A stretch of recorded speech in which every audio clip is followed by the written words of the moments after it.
Dedication வந்து இந்த கோ ஆர்டிஸ்ட்டுங்க பசுபதி லாலு அமீர்சான் வர போர்ஷன்லாம் செம்ம கூஸ் பம்ப். அமீர்சாரோடைய அந்த வடச்சென்னை ராஜன் அந்த அந்த ஒரு டச்சு வந்து இந்த படத்தில் செம்மையாக இருந்தது.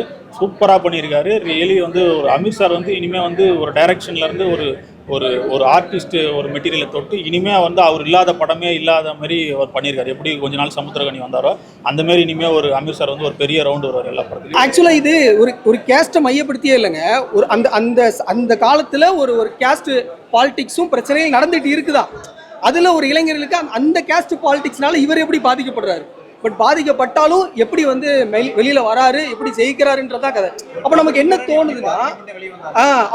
தோணுதுன்னா இவ்வளவு கலவரங்களுக்கு இடையில ஒரு பையனால ஜெயிச்சு வர முடியுதுன்னா நம்மளால ஒய் நாட். ஒரே மாதிரிலாம் இதுல இல்லை மேடம்.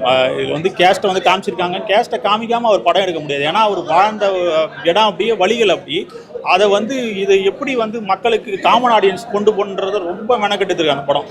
நார்மலாக ராவா வந்து நான் இப்படி தான் அப்படின்னு காட்டாமல் இப்படி நடக்குது, இதையும் தாண்டி வந்து எப்படி வந்திருக்காங்க. இப்போ வந்து நானும் இந்த வழிகள்லாம் வந்து அனுபவித்தேன். ஆனால் நான் வந்து சினிமாவில் வந்து இப்படி ஒரு இடம் பிடிக்கிறதுக்கு வந்து எத்தனை பேர்னு வந்து நான் எந்த போராட்டங்களை கடந்து நான் வந்திருப்பான்றதை காமிக்கிறத வந்து ஒரு ஸ்போர்ட்ஸை ஒரு மையமாக எடுத்து ஒரு கபடி பிளேயர் அவருக்கான வழிகள் வந்து எவ்வளோ பெரிய வழிகளாக இருந்திருக்குன்றதை காமிச்சு இந்த படத்தை செம்மையாக எக்ஸிக்யூட் பண்ணிக்காரு.